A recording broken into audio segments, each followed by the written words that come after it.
ทำไมเราต้องเรียนเรื่องการเงินคะทำไมเราต้องรู้ งบการเงินเรามีไว้ใช้ทำอะไรคะ มีใครไม่รู้จักงบการเงินบ้างคะ เดี๋ยวเผื่ออาจารย์จะได้ไกด์ให้ก่อน มีใครไม่รู้จักงบการเงินบ้างไหมคะ ไม่มีเนาะงั้นอาจารย์ลงรายละเอียดเลยแล้วกันนะคะ ในวันนี้ธุรกิจของเรา เมื่อกี้ที่อาจารย์วิรพันธ์ให้ลองตั้งงบเงินเดือนของแต่ละสายงานดูเพื่อที่จะรู้ว่าต้นทุนในเรื่องของคนในองค์กร ในเรื่องของเงินเดือนค่าแรงเท่าไหร่แล้วเป้าเราเนี่ยที่เราตั้งไว้ยอดขายเท่าไหร่หลักๆเลยความสำคัญของงบการเงินนะคะความสำคัญของงบการเงินที่เราต้องรู้ถึงแม้ว่าเราจะไม่ได้อยู่ในส่วนงานของแผนกการเงินและการบัญชีนะคะก็คืออย่างน้อยเราต้องรู้ว่าสุขภาพขององค์กรเราในวันนี้เป็นยังไงบ้างตัวเลขของเราในวันนี้ขายของแล้วมีกำไรไหมหรือว่าขาดทุนนะคะถ้าในวันนี้เราทำงบการเงินออกมาแล้วเรามองเห็นแล้วว่าตัวเลขติดลบเราจะได้มีการปรับแผนถ้าในเรื่องของการตลาดงานขายโอเปอเรชั่นลดต้นทุนคอสต่างๆคราวนี้ในองค์ประกอบของงบการเงินจริงๆแล้วเนี่ยงบการเงินมันจะมี3ประเภทใหญ่ๆนะคะไม่ว่าจะเป็นในเรื่องของงบดุลที่จะรู้ในเรื่องสินทรัพย์หนี้สินขององค์กรหรือว่างบกำไรขาดทุนซึ่งเราจะเรียนกันในวันนี้นะคะแล้วก็งบกระแสเงินสดซึ่งจะรู้แหล่งเงินที่มาที่ไปของเงินสดเราในองค์กรนะคะคอนเซปต์ง่ายๆเลยของงบกำไรขาดทุนที่บริหารทุกคนต้องอยากจะดูอยากจะเห็นก็คือเราต้องมีกำไรคราวนี้กำไรเราเกิดจากอะไรคะรายได้หักค่าใช้จ่ายใช่ไหมคะรายได้หักค่าใช้จ่ายอะไรก็แล้วแต่สุดท้ายก็คือเป็นผลกำไรหรือขาดทุนคราวนี้รายได้ของเรามาจากไหนคะในแต่ละองค์กรรายได้ของเรามาจากไหนสินค้าที่เราขายให้กับลูกค้าใช่ไหมคะแล้วถ้าบริษัทที่เขาไม่ได้ผลิตสินค้าล่ะอย่างลูกนำเข้าอย่างนี้เราได้รายได้จากลูกค้าสั่งซื้อสั่งออเดอร์เราใช่ไหมคะให้เราเป็นตัวกลางบริการเขียนโมเดลธุรกิจให้ลูกค้า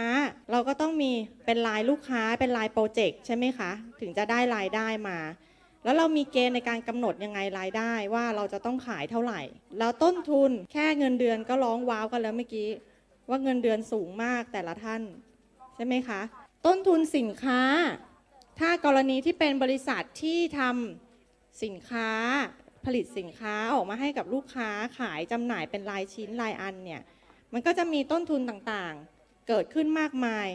ยิบย่อยลงไปอีกคราวนี้ในเรื่องของค่าแรงเงินเดือนต่างๆมันก็จะอยู่ในส่วนของค่าใช้จ่ายซึ่งก็เป็นหนึ่งในต้นทุนขององค์กรเหมือนกันนะคะเราจะจัดสรรต้นทุนพวกนี้ยังไงให้เราได้กำไรเราตั้งเป้าสมมุติว่าเราเปิดร้านขายก๋วยเตี๋ยวชามละ50เราต้องการขายได้วันละ100ชาม100ชามรายได้ของวันต่อวันจะเป็นไงคะ100ชามละ50บาท 5,000 ต่อวันเดือนหนึ่งขายทุกวันไม่มีวันหยุดเลย30วันเป็น150,000ใช่ไหมคะต้นทุนล่ะต้นทุนเรามีอะไรบ้างเส้นก๋วยเตี๋ยวหมูลูกชิ้นต้นทุนเรากำหนดมาเนี่ยสมมติว่าต้นทุนต่อชามประมาณ25บาทหากต้นทุนออกไปจะเหลืออยู่ที่ชามละประมาณ25บาทเรายังไม่ได้หักในเรื่องของค่าเช่าที่ค่าแรงคนงานก็คือค่าใช้จ่ายอื่นๆเบ็ดเสร็จแล้วเนี่ยเหลือกำไรจริงๆ10บาทต่อชามเดือนหนึ่ง100ชามเท่าไหร่คะ10บาทต่อชามเดือนหนึ่ง100ชามก็10,000ก็กำไรอยู่ถูกไหมแต่ถ้าสมมุติว่าเราออกแบบรายได้ของเราไหนลองยกตัวอย่างของกลุ่มไหนดีอันนี้รายได้เท่าไหร่คะ200ล้านกลุ่มไหนกลุ่มนี้200ล้าน100ล้านต่อปีหรือต่อ3ปีคะต่อ3ปีเท่ากับตกปีละ30ล้านตอนนี้เงินเดือนที่จัดสรรไว้เท่าไหร่แล้วคะ170,000ต่อเดือนปีหนึ่งเท่าไหร่เอ่ย12ล้านกว่าอันนี้คือแค่ค่าใช้จ่ายคราวนี้ต้นทุนของเรามีอะไรบ้างคะ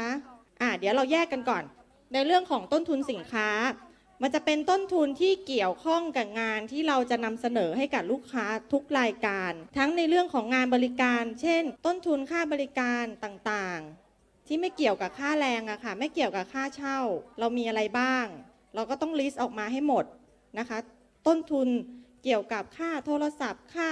เช่าร้านค่าสื่อนู่นนี่นั่นค่าการตลาดมันจะอยู่ในเรื่องในหมวดของค่าใช้จ่ายถ้าเป็นงานบริการเนี่ยต้นทุนสินค้าจะไม่ค่อยเยอะมากแต่มันจะไปตกอยู่ในตรงทางค่าใช้จ่ายค่อนข้างเยอะแต่ถ้าเป็นต้นทุนสินค้าที่ผลิตอย่างเช่นรองเท้า